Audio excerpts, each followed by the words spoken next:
اللہ نے فرمایا کہ دنیا میں 3 قسم کے لوگ ہیں. دنیا میں جو مذہب ہیں وہ کتنی قسم کے ہیں؟ 3. یعنی اسلام کے اگینسٹ جو ہیں. ایک تو ہیں یہودی، اور ایک ہیں عیسائی، اور ایک ہیں اہل کتاب کے علاوہ جتنے بھی مذاہب ہیں ان کو اسلام ایک ہی کیٹیگری میں رکھتا ہے. یہود و نصارہ الگ ٹائپ کے ہیں، اور یہود اور نصارہ کے علاوہ جو ہیں وہ الگ ٹائپ کے ہیں. قرآن کہتا ہے کہ ان میں اسلام دشمنی میں سب سے زیادہ یہودی اور باقی مشرکین ہیں، اور اسلام دشمنی میں سب سے کم جو ہیں وہ عیسائی ہیں، نصارہ ہیں. باقی مشرکین جو یہود و نصارہ میں سے نہیں ہیں وہ اسلام دشمنی میں آگے اس لیے ہیں کہ ان کے مذہب میں اور اسلام میں ڈسٹینس بہت زیادہ ہے. ہزاروں خداؤں کو مانتے ہیں، ہزاروں بتوں کو مانتے ہیں. اسلام دعوت دیتا ہے ایک خدا کی. پیغمبروں کو مانتے ہی نہیں ہے، کسی بھی پیغمبر کو نہیں مانتے.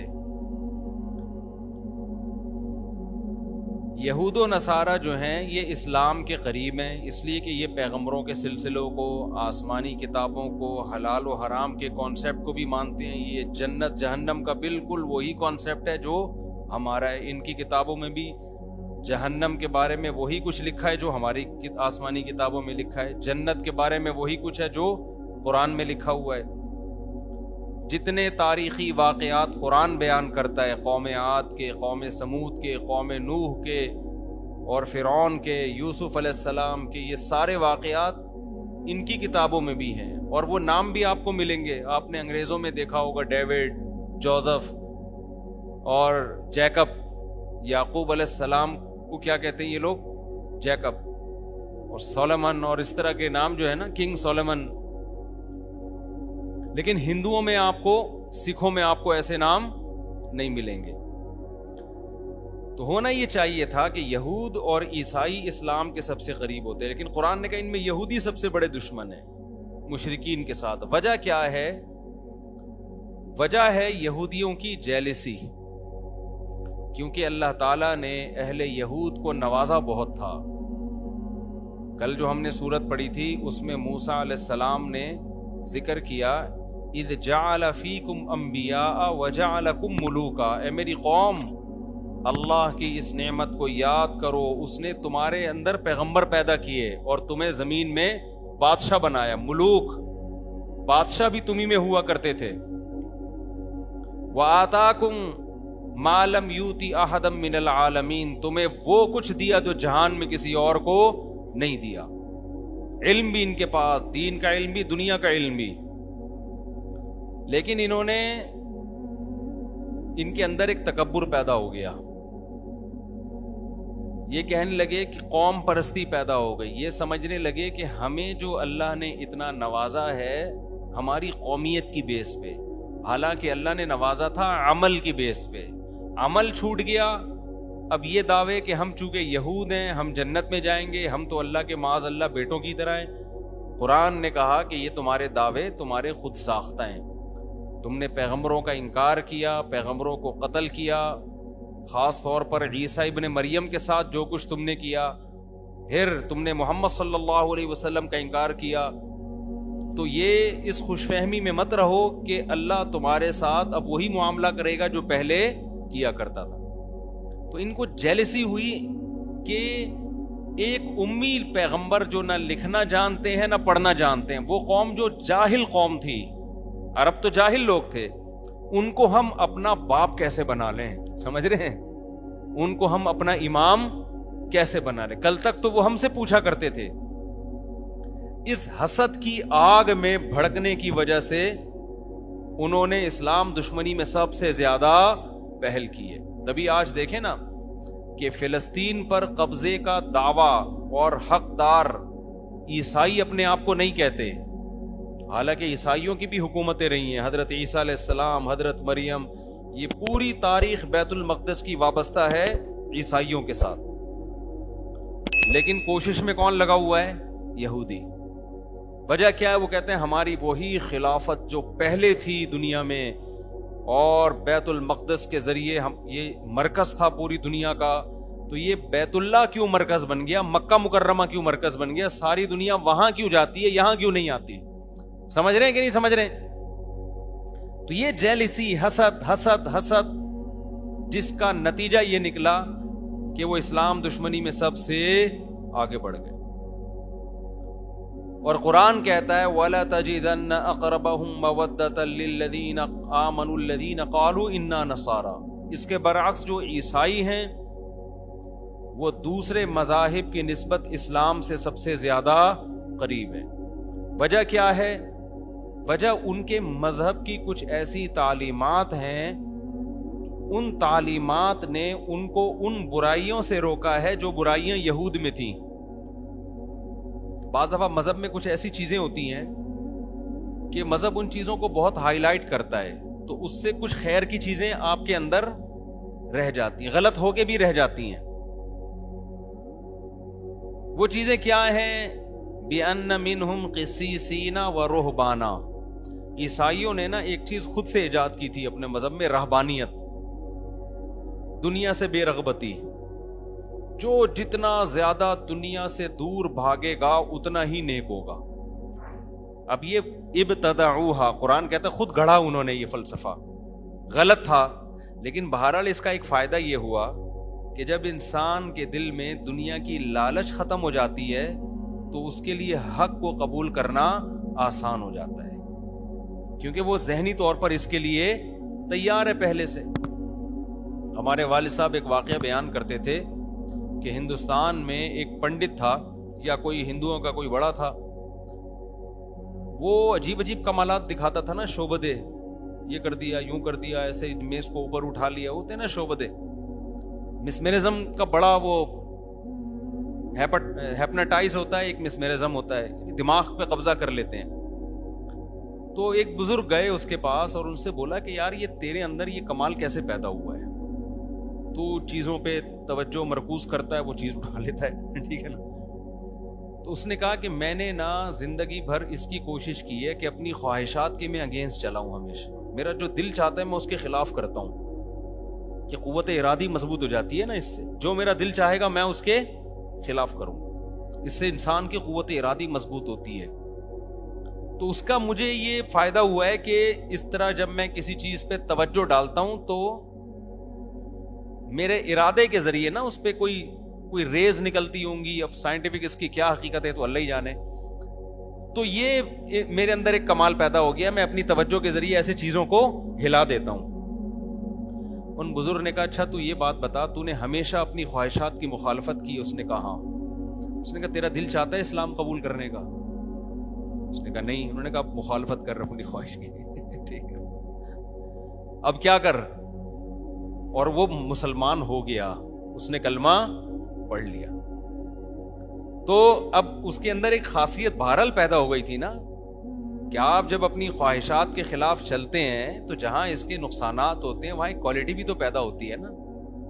اسلام آپ کو خام خواہ میں اپنی خواہشات کے خلاف چلنے کے لیے نہیں کہتا، اسلام کہتا ہے ناجائز خواہشات چھوڑ دو، جائز کو پورا کرو۔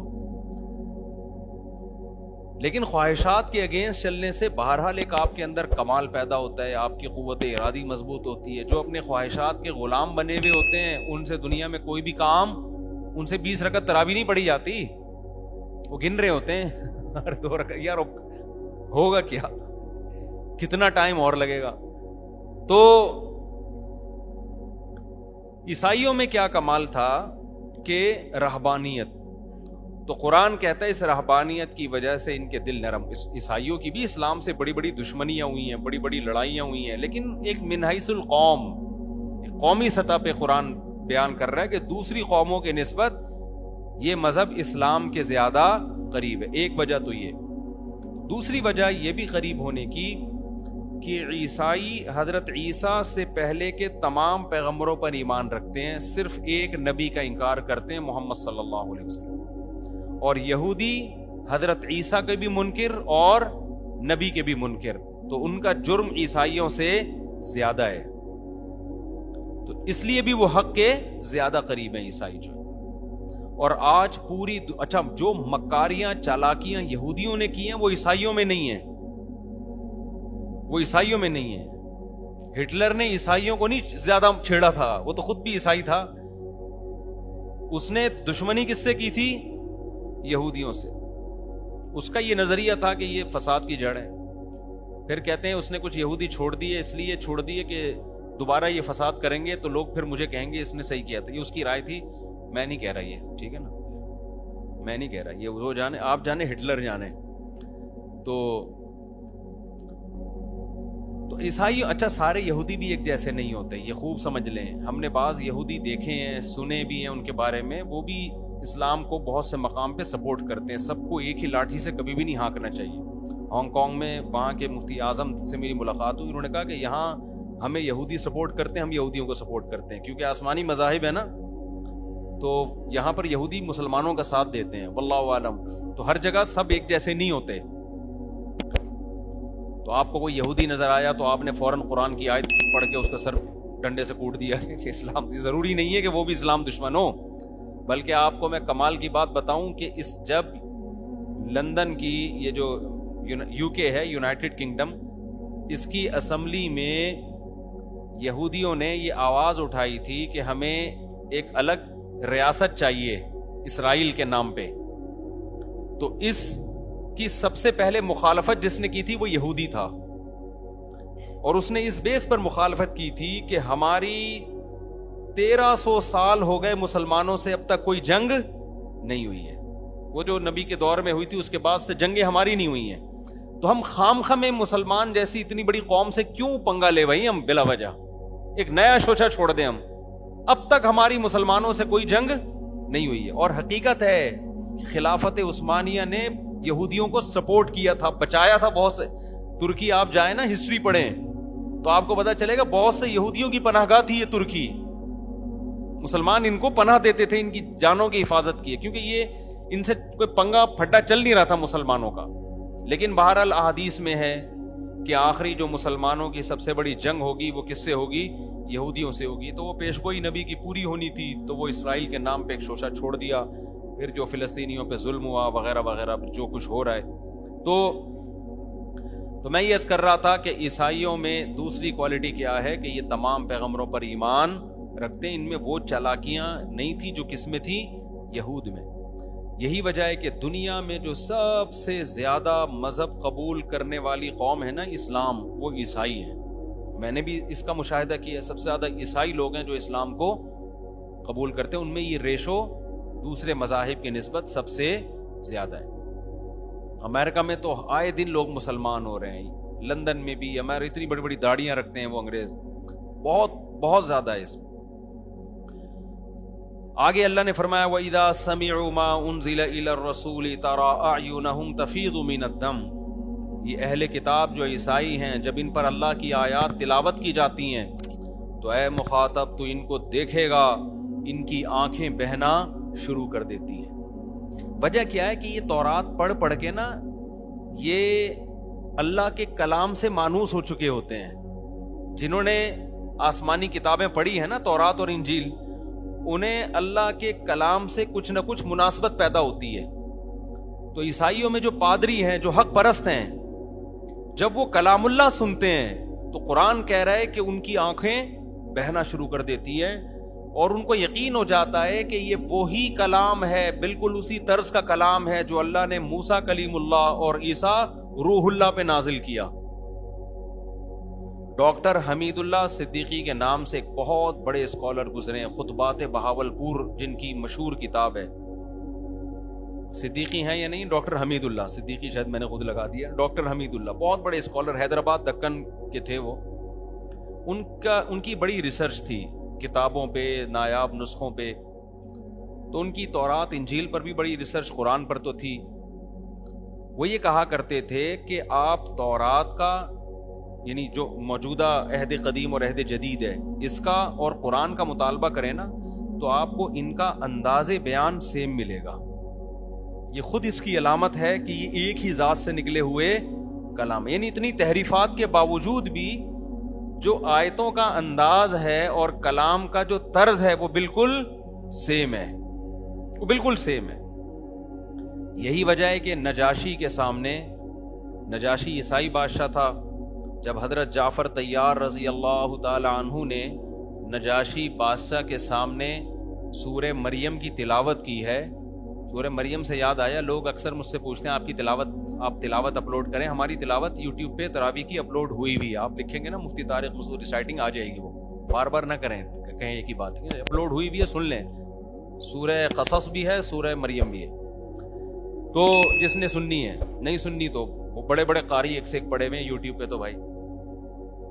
تو حضرت جعفر طیار رضی اللہ تعالی عنہ نے جب سورہ مریم کی تلاوت شروع کی ہے تو نجاشی اور اس کے گرد جتنے پادری بیٹھے ہوئے تھے سب کی داڑیاں رو رو کے تر ہو گئی تھی. تو نجاشی نے اس موقع پہ کیا کہا تھا کہ اللہ کی قسم یہ وہی اسی جیسا کلام ہے جو اللہ نے عیسیٰ ابن مریم پہ نازل کیا. اسی کا قرآن تذکرہ کر رہا ہے، وَإِذَا سَمِعُوا مَا أُنزِلَ إِلَى الرَّسُولِ تَرَى أَعْيُنَهُمْ تَفِيضُ مِنَ الدَّمْعِ. جب یہ رسول پہ جو کلام نازل ہوا یہ سنتے ہیں، اے مخاطب تو دیکھے گا ان کی آنکھیں آنسوؤں سے بہنا شروع کر دی. یہ بھی بلاغت ہے قرآن کی. یہ نہیں کہا کہ آنکھوں سے آنسو بہیں گے، آنسوؤں میں آنکھیں بہنا شروع کر دیں گی. یہ بلاغت ہے. اتنا روتے ہیں جیسے آنکھیں بہتی چلی جا رہی ہیں.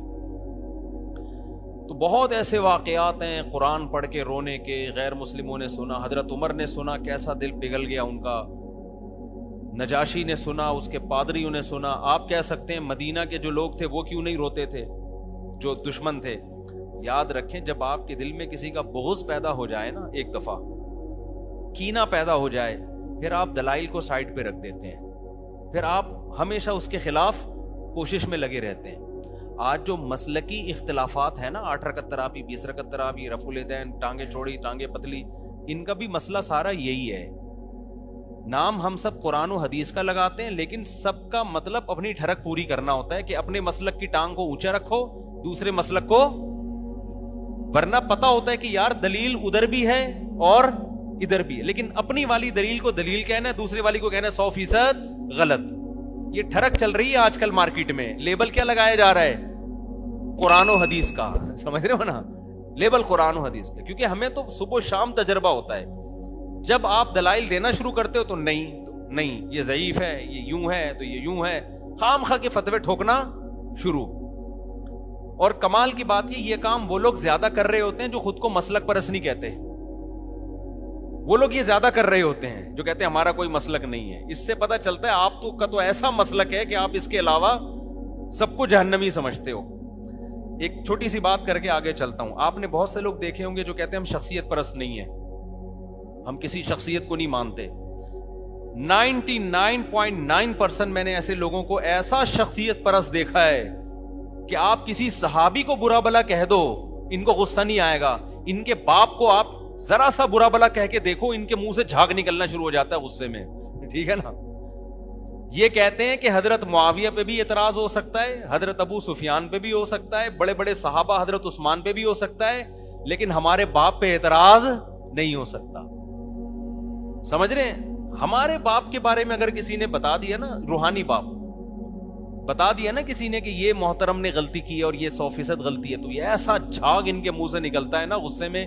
ان کے کمنٹ سے پتا چلتا ہے کہ یہ لوگ حضرت معاویہ پہ طنز برداشت کر لیں گے، یہ حضرت ابو سفیان پہ، حضرت عثمان پہ، بڑے بڑے صحابہ پہ، لیکن جب ان کے کسی پیر و مرشد کو آپ ذرا چھیڑ کے تو دیکھیں تو ان کے منہ سے کیا جھاگ نکلتا ہے اور کیا غضبناک ہوتے ہیں.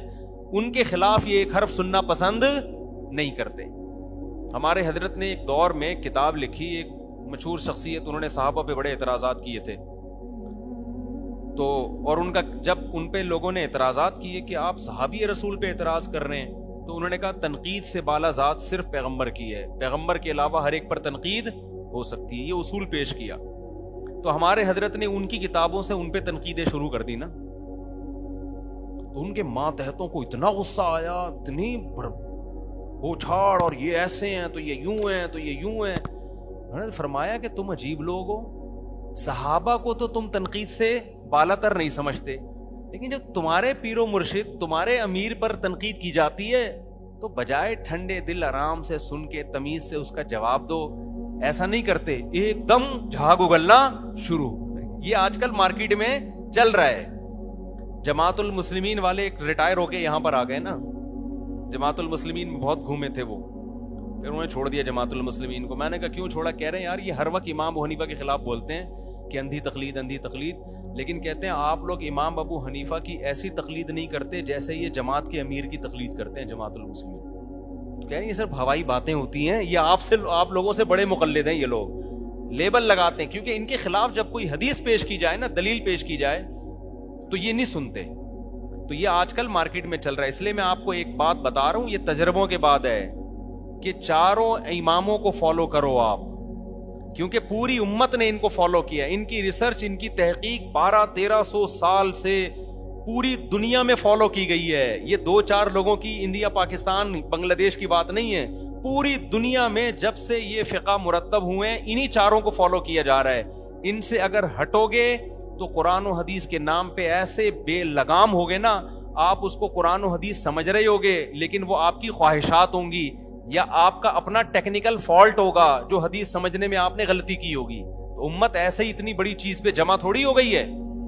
اگر ہم شخصیت پرست ہوتے تو ہم آپ کو صرف امام ابو حنیفہ کی دعوت دے رہے ہوتے. ہم تو کہتے ہیں بڑے بڑے فقہاء ہیں جن کا نصاب مرتب ہو چکا ہے، جن کی کتابیں مرتب ہو چکی ہیں، صدیوں سے یہ دنیا میں نافذ ہیں، انہی میں سے کسی ایک کو فالو کر لو بس. اگر ہٹو گے نا، آج کے اسکالرز کے پیچھے جاؤ گے تو تمہیں اللہ کے راستے سے ہٹا دیں گے. لیبل بہت اچھے اچھے لگے ہوئے ہوں گے اور تم ان کو قرآن و حدیث اس لیے سمجھو گے کہ تمہارے پاس خود قرآن و حدیث کا علم نہیں ہے، اس لیے کم علمی کی وجہ سے آپ سمجھ رہے ہوگے یہ دلیل سے بات کر رہا ہے. سمجھتے ہوگے نہیں سمجھتے؟ خیر، تو اللہ نے کیا فرمایا؟ اذا سمعوا ما انزل الى الرسول. قرآن سن کے رونا جو ہے نا، یہ ہمیشہ سے اہل اسلام کی بھی عادت رہی ہے، جو غیر مسلم سنا کرتے تھے ان کی بھی. میں جب ملیشیا میں تھا تو ہم کہیں گھومنے پھرنے کے لیے نکلے تو ساحل سمندر پہ میں نے 2 عیسائی دیکھے، کوئی بیٹھا ہوا دم کر رہا ہے ان کے اوپر نا. میں گیا انٹرویو لینے کے لیے ان سے، میں نے پوچھا کیا ہے، کیا کر رہے ہیں؟ انہوں نے کہا یہ سورہ رحمان پڑھ کے ہم پہ دم کر رہے ہیں. کوئی مولوی صاحب. میں نے کہا آپ کا مذہب کیا ہے؟ انہوں نے کہا ہم عیسائی ہیں. تو میں نے کہا آپ تو عیسائی ہیں تو سورہ رحمان کا دم کیوں کروا رہے ہیں؟ انہوں نے کہا ہم جب قرآن کا دم اپنے اوپر کرواتے ہیں نا کسی بھی مولوی صاحب سے یا کہیں سے بھی، قرآن کی آیتیں ہیں تو ہمیں سکون ملتا ہے اس سے. تو یہ قرآن کے مزاج میں یہ چیز داخل ہے، قرآن کی روح میں یہ چیز داخل ہے کہ اس کی تلاوت انسان کے دلوں کو سکون دیتی ہے. آج تو لوگ سمجھتے نہیں ہیں نا کیا پڑھا جا رہا ہے، اس لیے اثر ہی نہیں ہوتا. تو قرآن کو سمجھنے کی کوشش کرنی چاہیے. صحابہ کے ایسے واقعات ہیں، حضرت عمر رضی اللہ تعالیٰ عنہ فجر کی نماز میں جب تلاوت کرتے اتنا روتے، بعض دفعہ کہتے ہیں رو رو کے گر جایا کرتے تھے، بیمار ہو جایا کرتے تھے. حضرت عکرمہ رضی اللہ رحمہ اللہ تعالیٰ جو حضرت عبداللہ بن عباس کے شاگرد ہیں، قرآن کی تلاوت سے پہلے اس کو آنکھوں سے لگاتے اور کہتے ھذا کلام ربی ھذا عہد و منشور ربی، یہ میرے رب کا کلام ہے، یہ معمولی کتاب نہیں ہے، اور یہ میرے رب کا عہد نامہ ہے، منشور ہے، میرے رب نے اس میں قوانین بیان کی ہیں، منشور ہے یہ، میرے رب نے اس کتاب میں مجھ سے کچھ معاہدے کیے ہیں. تو یہ اتنی عظیم کتاب ہے جس میں میرا رب مجھ سے کہہ رہا ہے تم اپنی ذمہ داری پوری کرو، یہ کرو، اور میں اس کے بدلے میں تمہیں یہ دوں گا. تو اتنی عظیم کتاب ہے، پھر اس کو آنکھوں سے لگاتے، اس کا بوسہ لیتے اور پھر رونا شروع کر دیا کرتے تھے. تو ہمارے اسلاف نے اس کی بڑی قدر کی ہے. آج ہمارے گھروں سے قرآن نکل گیا ہے، بچوں کو سکھانا بھی چھوڑ دیا ہے. سیکھ جاتے ہیں مدرسوں میں، کہیں اسکولوں میں، تو تلاوت ہی نہیں کرتے، پورے سال قرآن بند رہتا ہے.